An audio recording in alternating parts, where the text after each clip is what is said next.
Mercredi, dans la prière de mercredi, nous avons parlé sur Job 33. Nous avons parlé sur les songes qui peuvent nous aider à voir que nous sommes dans un mauvais fondement spirituel. Parce qu'il y a beaucoup de gens qui sont encore enfants de Dieu, mais qui sont encore dans de mauvais fondements spirituellement. Croient que je viens à l'église, croient que je prie. Mais il y a beaucoup qui ne sont pas dans de bons fondements spirituellement. Et ça, Dieu se charge de le révéler à chacun de nous. Et la Bible dit dans Job que quand l'homme dort, Dieu lui parle. Mais l'homme ne fait pas attention. Mais ce matin, je ne veux pas revenir sur ça. Je veux garder ça pour l'intercession de mercredi. Amen. Amen.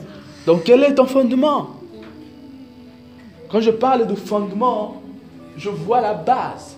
Je vois ce qui soutient ta vie. Qu'est-ce qui soutient ta vie? Il y a des gens qui ont comme fondement l'argent. Il y a des gens qui ont comme fondement son travail. Pour lui, son travail, c'est son point d'équilibre. C'est ce qui le soutient. Il y a des gens qui ont comme fondement son père, une personnalité. Pour lui, vraiment, sa vie, c'est cette personne. Pose-toi la question dans ton cœur. Quel est mon fondement? Est-ce que je suis bien bâti? Nous envisageons tous les succès. Tout le monde veut réussir. Tout le monde veut être heureux. Tout le monde veut être en bonne santé. Tout le monde veut prospérer. En tout cas, c'est le rêve de tout homme. À moins qu'on vienne d'une autre planète. Mais pourquoi ne sommes-nous pas tous heureux? Pourquoi ne sommes-nous pas tous riches? Pourquoi ne sommes-nous pas tous puissants? Pourquoi ne sommes-nous pas tous remplis de l'onction du Saint-Esprit? Pourquoi? Oh, la Bible dit, soyez remplis du Saint-Esprit. La Bible l'ordonne. La puissance de Dieu pour un enfant de Dieu, ce n'est pas une question de justification, c'est une obligation. Mais pourquoi ne l'avons-nous pas? C'est une question de fondement. Sur quoi est-ce que ta vie avec Dieu est fondée? Quelle est ta base? Quelle est la base de ta vie avec Dieu? Beaucoup vivent une vie chrétienne circonstancielle, d'apparence. Il n'y a pas de fondement, il n'y a juste rien. Amen. Le fondement, c'est ce qu'on ne voit pas. C'est ce que tu fais dans ta chambre, ce que tu fais dans ta maison, toi seul. Ce que peut-être ton mari ou ta femme ne connaît pas, ne voit même pas. Quand nous voyons les immeubles, nous ne voyons pas le fondement. Nous voyons juste la partie externe. Oh, ce qui est plus important, c'est ça, c'est qu'on ne voit pas. C'est ce qui est caché. C'est ce que tu fais toi seul. Est-ce qu'on peut prendre la Bible? Nous sommes dans le livre de Matthieu, chapitre 7. Matthieu, c'est le premier chapitre dans ta Bible. Et le 7e chapitre. Le premier livre dans ta Bible. Et le 7e chapitre.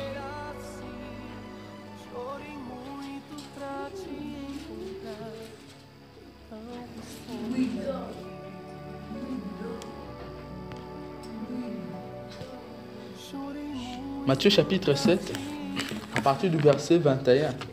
Nous connaissons bien ce passage. Ça, je suis sûr à 100%. Est-ce qu'on est tous ensemble là? La Bible dit, ceux qui me disent Seigneur, Seigneur, n'entreront pas tous dans le royaume des cieux, mais seulement celui qui fait la volonté de mon Père céleste. Beaucoup me diront ce jour-là, Seigneur, Seigneur, n'avons-nous pas prophétisé en ton nom? N'avons-nous pas chassé des démons en ton nom?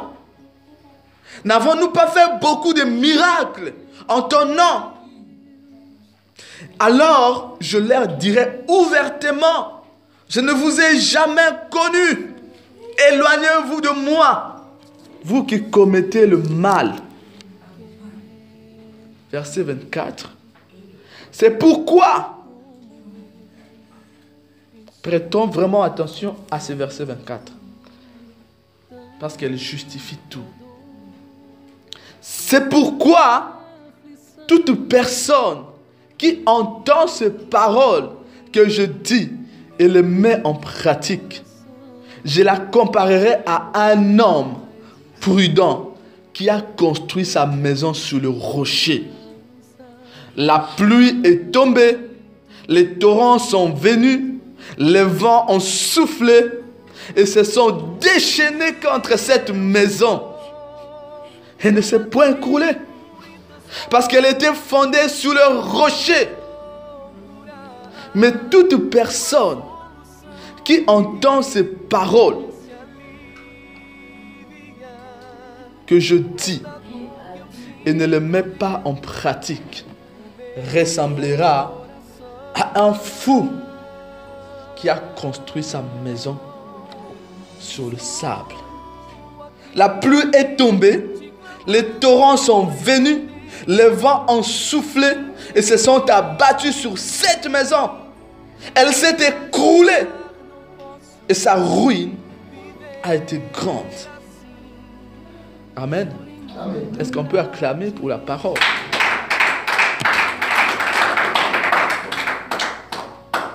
Qu'est-ce que c'est important, le fondement?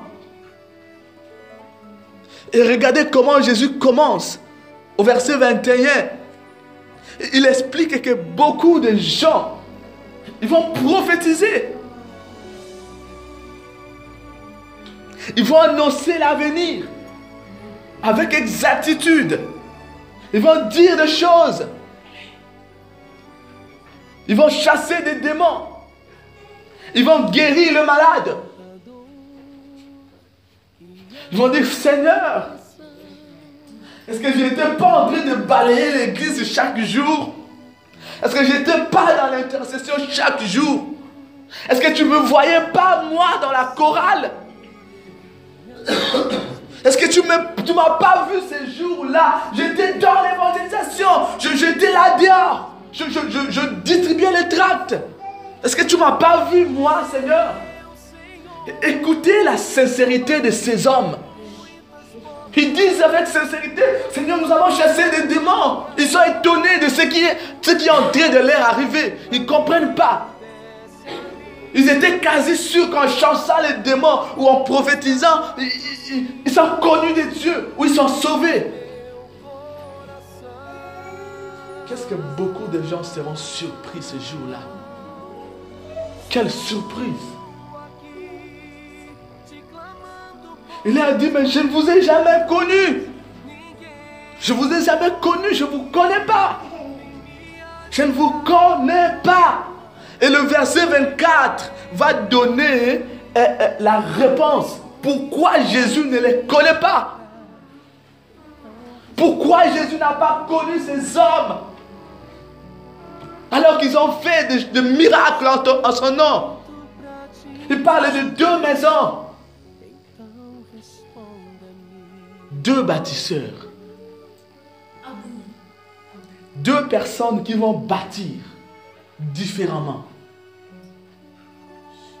Ils ont eu les mêmes opportunités. Ils ont eu le même budget. Mais ils vont bâtir différemment. Amen. Amen. Ils vont bâtir différemment. Avec le même budget. Les mêmes opportunités. Les mêmes capacités. Ils ont entendu la parole. Tous les 2 ont entendu. Ils ont entendu. Tous les 2 ont eu les mêmes chances. Il n'y a pas d'excuses. Ils ont tous entendu la même parole. Ils ont eu la même sémence. Mais ils vont agir différemment. Ils vont bâtir leur vie différemment. Ils vont bâtir leur maison différemment.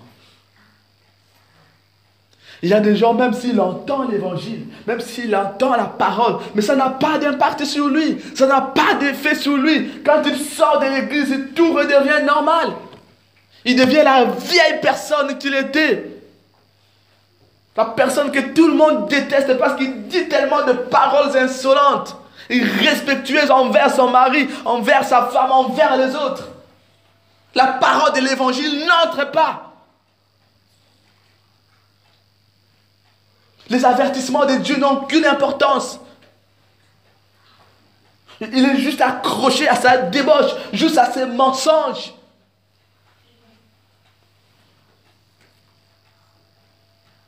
Connaissez-vous la fin de ceux qui ont bâti leur vie sur le mensonge? Il y a des gens qui ont bâti leur mariage sur le mensonge, sur les faussetés. Il y a des gens qui ont bâti leur union sur les magouilles, sur les tromperies de l'ennemi. Puisqu'il veut que je veux que cet homme m'épouse et je fais tout ce que je peux. Je fais toutes mes manigances. Je suis même prête à tomber enceinte par force juste qu'il m'épouse. Puisque cette femme a de l'argent, je suis prêt à tout faire pour qu'elle soit à moi. Tu es mal parti. Tu es juste mal parti. C'est juste mal fondé. C'est juste mal parti. Sur quoi ta vie est-elle fondée? Tes relations, sur quoi est-elle fondée? Sur la vérité? Sur la sincérité? Juste beaucoup de gens ont mal bâti leur vie. Ils se sont tellement élevés, ils ont récolté la gloire, ils ont récolté les applaudissements. Mais la suite, nous la verrons après. C'est pourquoi toute personne qui entend ces paroles que je dis et les met en pratique, je la comparerai à un homme prudent. Es-tu prudent? Es-tu prudent? Vous savez ce qu'un homme prudent il fait? Un homme prudent, il commence par prévoir les imprévus. Il y a des gens qui sont là, ils ne font que subir les conséquences de la vie. Il attend juste que les torrents viennent. Juste pour crier, ah pasteur, moi non. Prévoir les choses. On parle d'un homme prudent. Il sait qu'un jour il peut y avoir la pluie. Alors comment je dois bâtir pour que la pluie ne me dérange pas dans ma maison? Il sait qu'un jour il y aura le torrent. Il y aura le vent qui va se déchaîner. Mais comment je dois faire?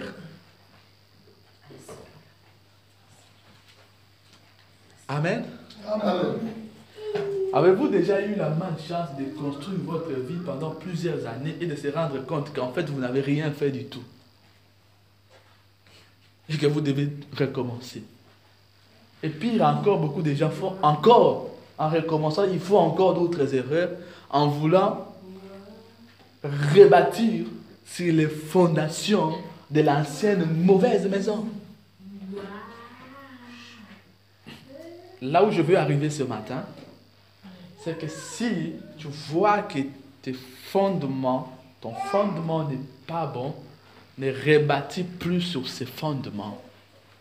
Et que tu dois demander la grâce à Dieu de t'aider à construire quelque chose de stable.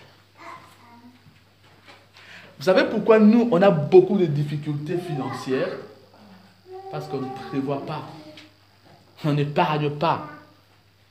Tu es payé 1000 € de misère. Le 5, tu es payé.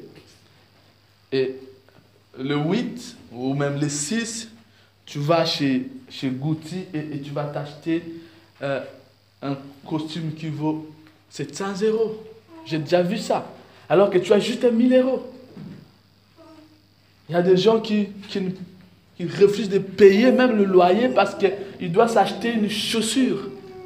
Une chaussure pour que les gens puissent voir. Il y a des gens qui bâtissent leur vie que sur l'apparence. Qu'on me voie, moi, le vieux moi.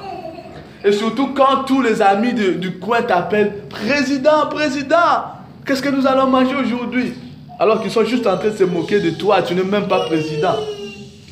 Tu n'es même pas gouverneur. Tu n'es juste rien.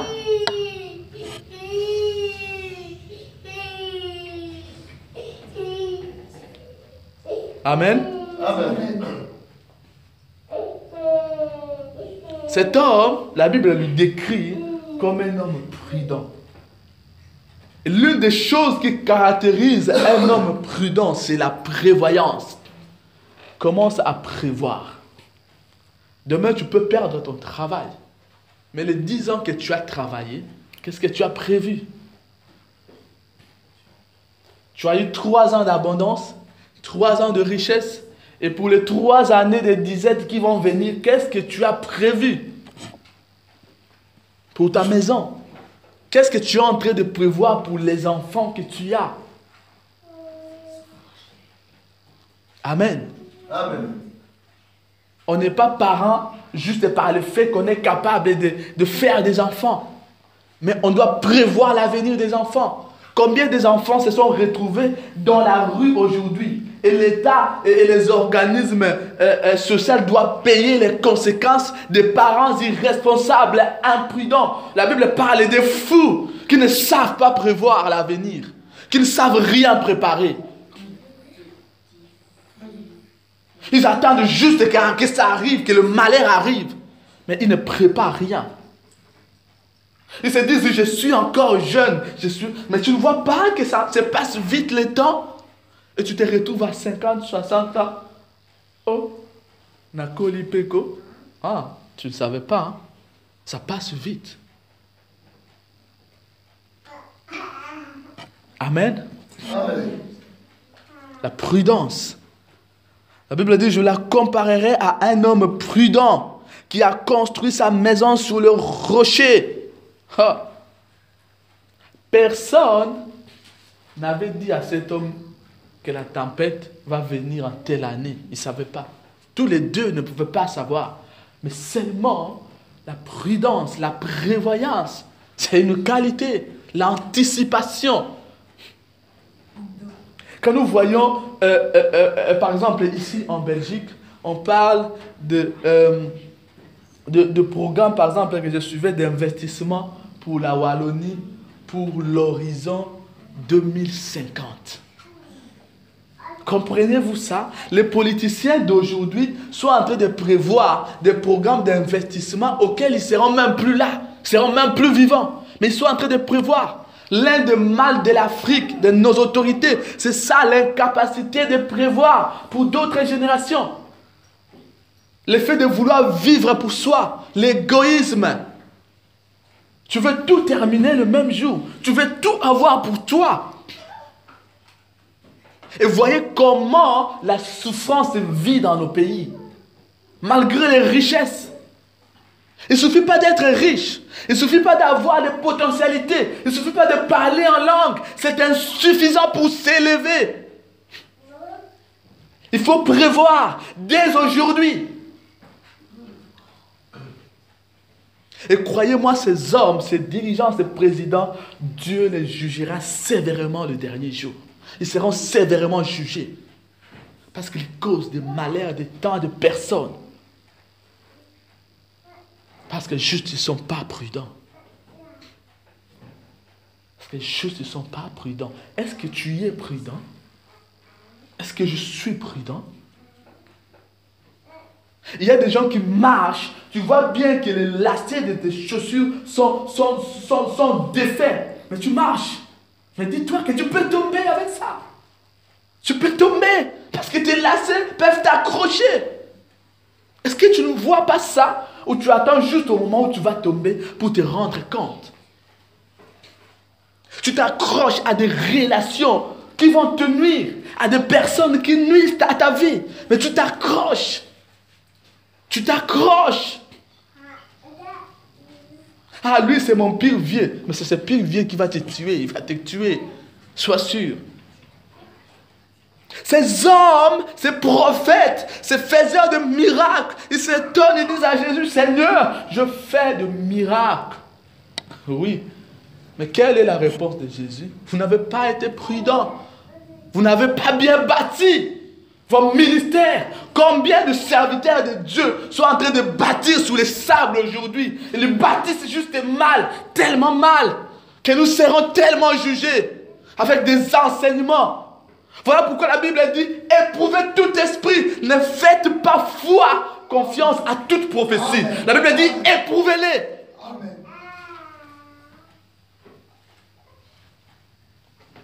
Il faut éprouver les ministères. Amen. Éprouvez-les s'ils sont bien bâtis, s'ils sont sous les fondements réels de la parole de Dieu. Éprouvez-les, faites-les passer par le feu. Tu viens ici, tu commences à prophétiser, c'est bien, mais nous allons éprouver ton esprit de prophète. Ce n'est pas parce que tu prophétises qu'on va juste te croire parce que tu as prophétisé. Loin de là. Il dit, je la comparerai à un homme prudent qui a construit sa maison sous le rocher. Oh, cet homme, qu'est-ce qu'on pouvait se moquer de lui? Il construit sur les rochers. Il est un fou. Ou il n'est pas normal.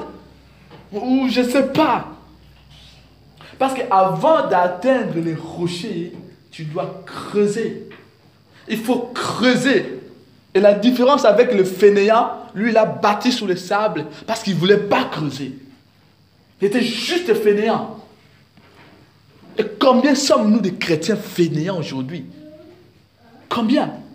Combien de fois as-tu lu la Bible cette semaine? Combien de pages as-tu lu? Combien de fois, combien de minutes as-tu prié? Sur quoi tu bâtis là? Si Dieu veut te parler, il va juste te dire, mais qu'est-ce qui te passe? Qu'est-ce que tu es en train de faire? Tu n'arrives plus à prier, tu n'arrives pas à lire la Bible, tu n'as pas de temps, tu n'as pas, il y a des gens qui ont des excuses, je bosse tellement, je n'ai pas de temps. Oh. Attends que la tempête vienne. Un instant, puisque ça viendra.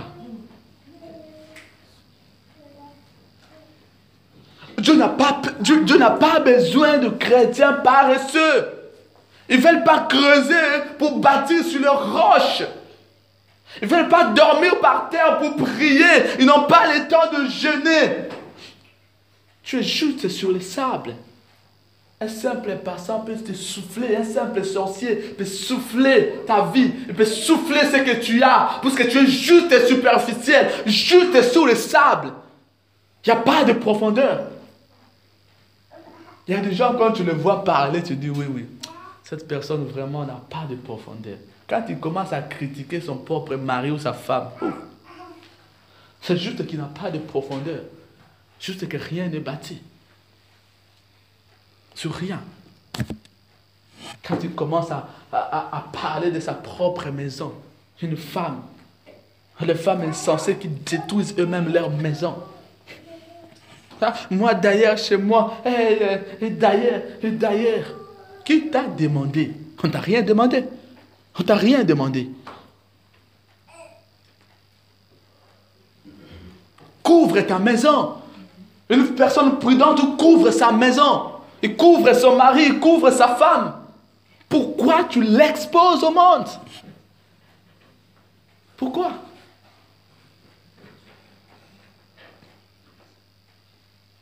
Qu'est-ce que tu es en train de faire? Il faut bâtir plus profond. Il faut bâtir sur le roc. Mais pour atteindre le roc, il faut creuser encore. Il y a la douleur, il y a la souffrance, il y a la transpiration. Mais il faut creuser quand même. Parce qu'on veut atteindre quelque chose. On veut se rassurer. On veut avoir une garantie. Tu dois creuser. Paresseux, réveille-toi, travaille.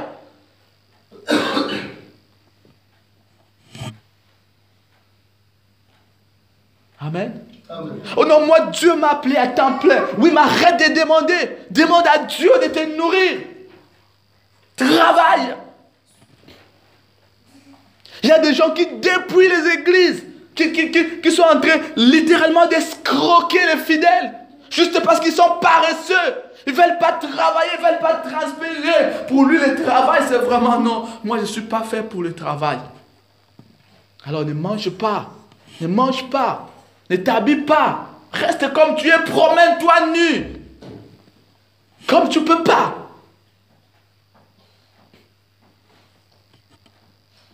C'est de la sueur que tu dois manger. Le bon de fait comme ça, je suis désolé, ce n'est pas ma faute. Mais quand on est paresseux, on n'a pas envie de creuser. On a juste envie de gagner la vie facilement. On a juste envie d'aller casser des banques, des distributeurs parce qu'on veut la facilité. On a juste envie d'aller faire de faux chèques, de fausses monnaies parce que juste on veut la facilité. On ne veut pas creuser. Et en même temps, tu viens à l'église. Alléluia. Mais non, tu viens d'escroquer l'argent d'autrui. Parce que tu es paresseux. Et Jésus va te dire, je ne te connais pas. Même si tu viens à l'intercession, je ne te connais pas. Je ne te connais pas. Tu viens à l'église, ah, je te salue, je ne te connais pas.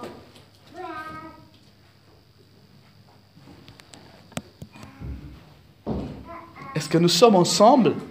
Amen. L'homme prudent est en train de prévoir qu'il y aura des torrents qui peuvent s'abattre sur ma maison. Et il creuse, il prend son temps. Prenez le temps de bâtir vos vies. Prenez le temps de bâtir vos maisons. Prenez le temps de bâtir les choses qui vous sont chères. Prenez le temps de bâtir. Ne bâtissez pas vos vies à la hâte.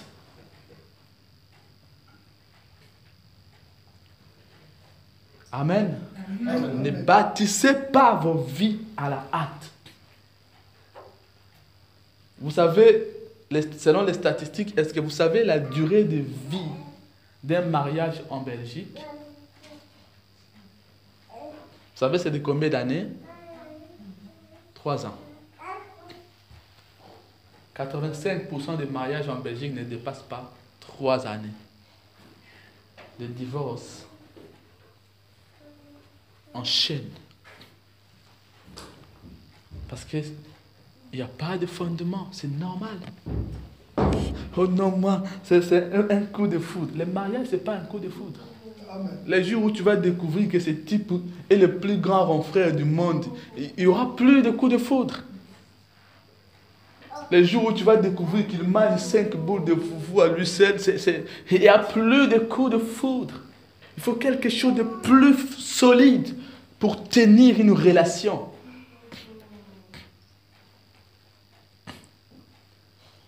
Et cet homme creuse, il prend le temps, il pose les pierres, il prend le temps. Il y a des gens qui vivent la vie comme s'ils faisaient des courses. Ah, lui, comme il a acheté une voiture, moi, je dois faire vite. Mais non! Tu sais combien d'années, lui, il a commencé à creuser pour s'acheter ça? Je ne sais pas. Il y a combien de gens, de serviteurs qui sont allés au Nigeria chercher des fétiches juste parce qu'ils veulent avoir l'onction brusquement. Comme tel, comme tel. Est-ce que tu sais combien de nuits cette personne dormait par terre? Est-ce que tu sais le travail intérieur qu'il a fourni pour être rempli de l'onction qu'il a? Tu ne sais pas. Et pourquoi tu veux être comme lui? Travaille. La gloire de Dieu est disponible à tout le monde. Dieu veut que tous ses enfants soient remplis. Mais il faut bosser. Il faut prier. Cette parole, il faut la lire. Dévorez-la, lisez-la, lisez les Écritures. On veut juste que Dieu me parle. On veut juste que Dieu... Quelle est la profondeur de ta relation avec Dieu pour qu'il vienne te parler? C'est quoi votre profondeur de relation? Dieu ne parle pas aux gens qui sont superficiels. Il n'a pas le temps à perdre. Pourquoi il va perdre son temps avec toi? Et tu crois parce que tu as crié que Dieu a peur parce que moi j'ai crié et il vient me parler? Ah non. On peut tromper les hommes, mais on ne peut pas tromper Dieu. Il n'est pas le Dieu des apparences. Il est le Dieu qui sonde les profondeurs, qui sonde les cœurs des hommes. Il voit tes pensées, il connaît tes projets et tu ne peux pas les tromper. Donc prends ton temps et commence à fonder bien ta relation avec Dieu. Et tu verras comment tu seras élevé. Prends ton temps dans la prière, je t'en supplie. Il n'y a pas 1000 secrets en fait. C'est les mêmes recettes que les apôtres ont utilisées. C'est les mêmes recettes. On ne va pas inventer d'autres solutions en cherchant à parler avec les anges, les astres. Ça, c'est l'évangile nouveau, la fausse évangile. Il n'y a pas de solution juste miracle. Dieu, c'est un Père. Et la qualité de la relation est importante. La communication passe facilement quand la relation est bonne. Amen. Même dans la maison, c'est évident. La nature nous enseigne. Mais quand la relation n'est pas bonne, il n'y a pas une bonne communication. Tu demandes à ta femme, chérie, tu peux me passer, se faire repasser. Quoi? Tu as dit quoi? Non, j'ai dit juste, est-ce que tu peux me passer, se faire repasser? Comme la relation n'est pas bonne, même la communication ne passe pas. Elle ne va pas. Tu dis A et elle pense à B ou lui pense à C. Chérie, est-ce que tu peux m'aider? Je suis vraiment fatigué. Aide-moi juste à habiller notre enfant. Moi, je suis devenu esclave de ta maison. Moi. Mais non, elle n'a pas dit ça. Elle a dit juste qu'elle est fatiguée, aide-moi. Mais quand la relation est mauvaise, tout est mal compris. Il n'y a rien qui va. Il y a des parasites, la communication, ça va mal. Et c'est la même chose avec Dieu. Il dit, vos mains sont remplies de sang. Même si vous criez, je ne vous entends pas. Je ne vous vois pas. Purifiez-vous d'abord, lavez vos mains. Tu penses venir à Dieu comme ça? Tu penses être serviteur de Dieu dans la paresse? Tu penses avoir l'onction de Dieu, de bien chanter, de bien faire ça dans la paresse? Est-ce que je pense ça? Non, tu dois souffrir. Dieu veut des gens qui souffrent. Des gens qui travaillent. Parce qu'il a travaillé 7 jours, 6 jours sans relâche. Il a travaillé, il a créé, il t'a façonné. Regarde le travail que Dieu a fait dans ton corps pour que tu sois ce que tu es. Et si Dieu était paresseux, tu allais avoir une forme déformée. Si tu étais créé à la hâte. Non, Dieu a pris son temps. Il a pris l'argile. Il a commencé à faire la forme. Il a dessiné les bras. Il a fait les yeux. Il a fait les ongles. Il a juste, quel architecte. Il a juste pris le temps de bien bâtir. Pourquoi tu veux bâtir à la hâte? Cet homme est prudent. Le vent souffle. Et la Bible dit, les vents se sont déchaînés contre cette maison. Et ne pas écroulée, car elle était fondée sur le rocher. Écoutez, toute vie qui veut aller loin doit avoir pour fondement les rochers. Tu dois avoir pour fondement les rochers. Tu dois avoir pour fondement Christ. Il faut que Christ soit le fondement de ta vie. Amen. Tu ne peux pas bâtir ta vie juste sur la confiance aveugle aux hommes, à ce système. Tu seras déçu. Il y a des gens qui ont bâti leur vie chrétienne sur leur pasteur. Ils sont déçus et ils ne viennent plus à l'église. C'est normal. Parce que tu as bâti ta vie spirituelle, ta vie de chrétien sur ton pasteur. C'est pour ça que tu ne viens pas parce qu'il t'a déçu. Dis-moi quel jour est-ce que Christ t'a déçu? Pour que tu puisses dire je ne viens plus à l'église parce que dans leurs églises, vraiment on a été déçus. C'est les hommes. Ne bâtissez pas votre vie sur moi. Je suis désolé, je suis un homme. Ne bâtissez pas votre vie chrétienne sur moi. Loin de moi cette pensée. Regardez Christ. Regardez juste sa croix. Bâtissez vos vies en lui. Et vous ne serez jamais confus. En lui, il n'y a pas de confusion. En Christ, tout est clair. Parce que la lumière qui sort de lui est rayonnante. Il n'y a pas d'ombre. Il n'y a point de ténèbres. Cet homme a bâti sur le roc. Mais il y a l'autre homme, rapidement. Lui, qu'est-ce qu'il a fait? Ben, il a juste fait l'inverse, en fait. Amen. Amen. Et la Bible a dit rapidement, cet homme, il ressemble à un fou qui a construit sa maison sur le sable.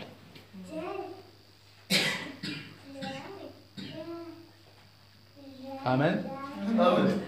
Écoute, je suis désolé, mais si tu n'es pas bâti sur le roc, la Bible dit que tu ressembles à un fou. Est-ce que vous savez ce qu'un fou fait? Vous savez ce qu'un fou fait? Un fou ne mesure pas les conséquences de l'avenir. Même s'il y a des grands camions qui passent, le fou lui va traverser.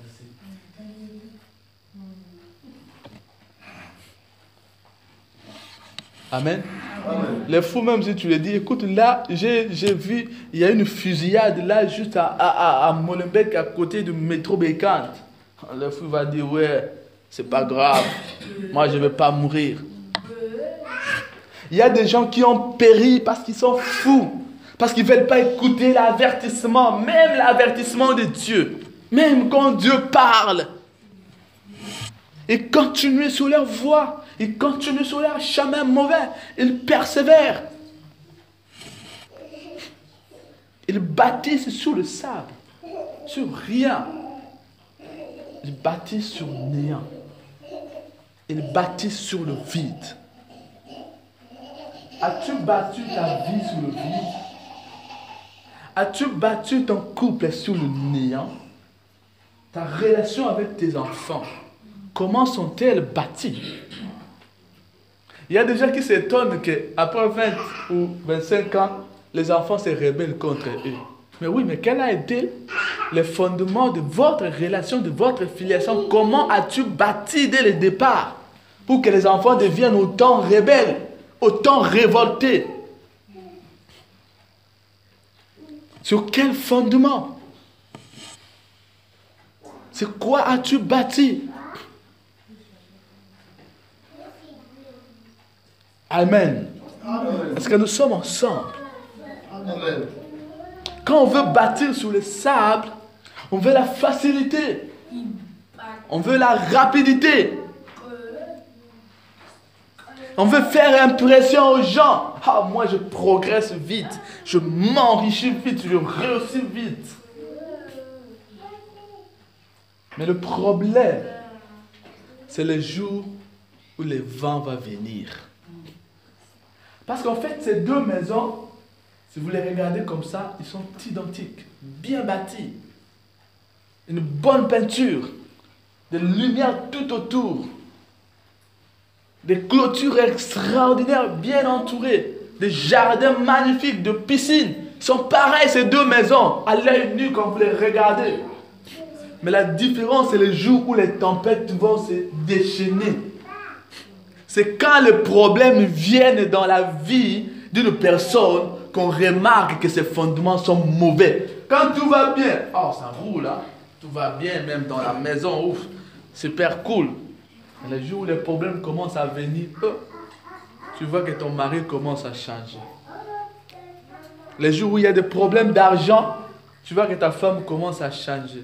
Oh moi, je ne veux pas vivre une vie comme ça. Je suis fatigué de mon mariage. Je suis fatigué de mon mari d'ailleurs. Mais quand tout allait bien, tout était bon. C'est au moment où il y a le problème qu'on voit que ce couple est uni. Quand vous avez des difficultés, comment faites-vous face à vos difficultés? Comment réagissez-vous dans des moments difficiles? Peut-être dans des moments où l'attente n'est pas parfaite. Comment réagis-tu dans tes relations? Comment réagis-tu étant qu'enfant de Dieu dans des moments difficiles par rapport à ta vie? Est-ce que tu fuis Dieu? Il y a des gens carrément qui décident de fuir Dieu, carrément de fuir l'église.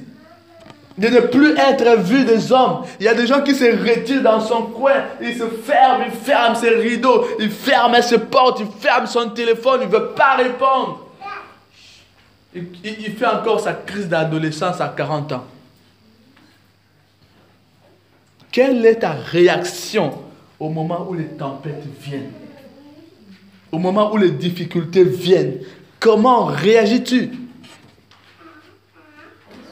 Un homme sage, un homme prudent doit avoir les capacités de résoudre les problèmes même dans le moment difficile. Et le Saint-Esprit nous aide. La patience. Amen. Amen.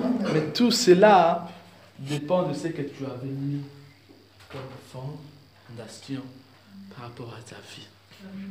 Il y a beaucoup de gens aujourd'hui qui étaient des anciens chrétiens, je n'aime pas ce terme, mais ça existe, et qui sont retournés dans le monde. On se dit, qu'est-ce qui se passe, frère? Et quand tu le revois, il est devenu 1000 fois païen qu'il était avant. C'est-à-dire, dès qu'il commence à boire, aïe, aïe, aïe, aïe. Mais tu n'as pas bien pris le temps de briser ce fondement de l'alcoolisme que tu avais. Tu es devenu chrétien, mais tu as dans ta vitrine des bouteilles de vin, des bouteilles de boissons. Oh non, ça c'est juste pour la décoration. Mais tu blagues avec les diables. Demain, il va te ramener dans ça, tu vas reboire. Il y a des gens juste qui tentent le diable. Il y a des gens qui jouent avec le feu.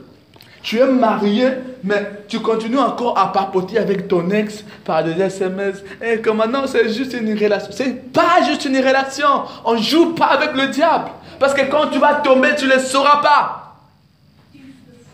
Tu ne le sauras pas. As-tu pris le temps de bien fonder ta relation, de bien poser les fondements ou de briser les mauvais fondements qui étaient? Ou tu as juste continué à rebâtir sur d'autres fondements, sur ces mauvais?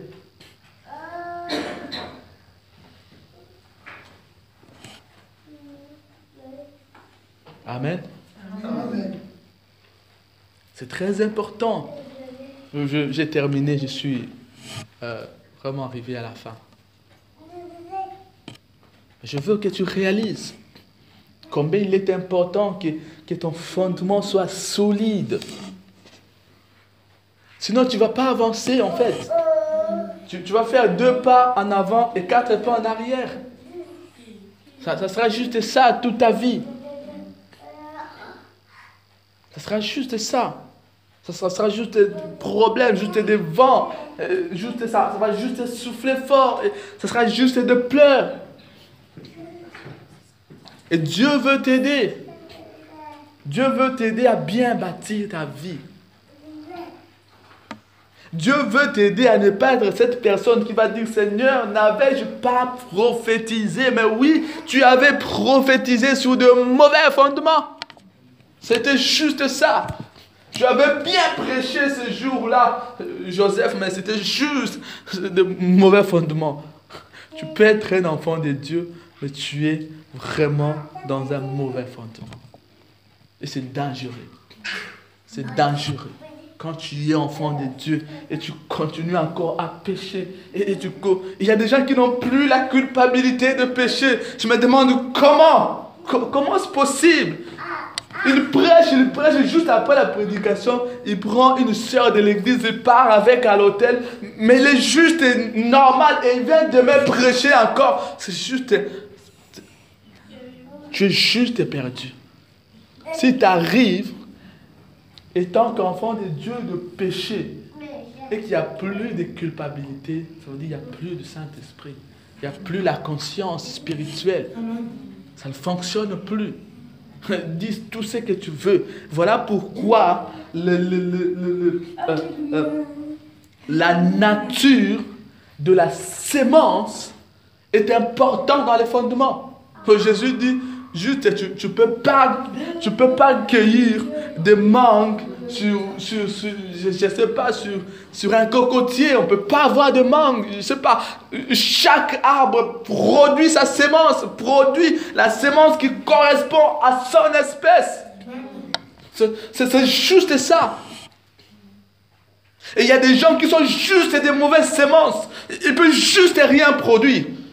Jésus dit, un bon arbre ne peut pas produire de mauvais fruits. Et l'inverse n'est pas possible. Il y a des gens qu'il ne faut pas suivre dans la vie. Parce que c'est une sémence pourrie. Il est déjà pourri dès sa naissance. Il ne peut juste pas porter de fruits. Et il va t'entraîner à ce que toi aussi tu ne portes jamais de fruits. Pour que tu puisses subir le châtiment de Dieu. Donc comprenez que ton fondement est important. Maintenant, commence à bien chercher, à bien fonder ta vie avec Dieu. Commence à retrouver tes vieilles habitudes de prière, de lecture de la Bible. Participe à des réunions chrétiennes comme ça. C'est juste fantastique. On s'encourage mutuellement les uns les autres. Pourquoi tu t'éloignes de Dieu? Il tend la main. La vie chrétienne n'est pas une vie de solitude. Tout seul, on est juste perdant. Un arbre est bien fondé quand il a beaucoup de racines. Plus l'arbre a moins de racines, plus il est faible. Plus le vent l'emporte. Donc, tous, ensemble, nous pouvons bâtir nos fondements les uns les autres. Non pas dans les critiques, mais dans l'encouragement mutuel. Que le Seigneur nous bénisse. Nous allons nous mettre debout pour prier.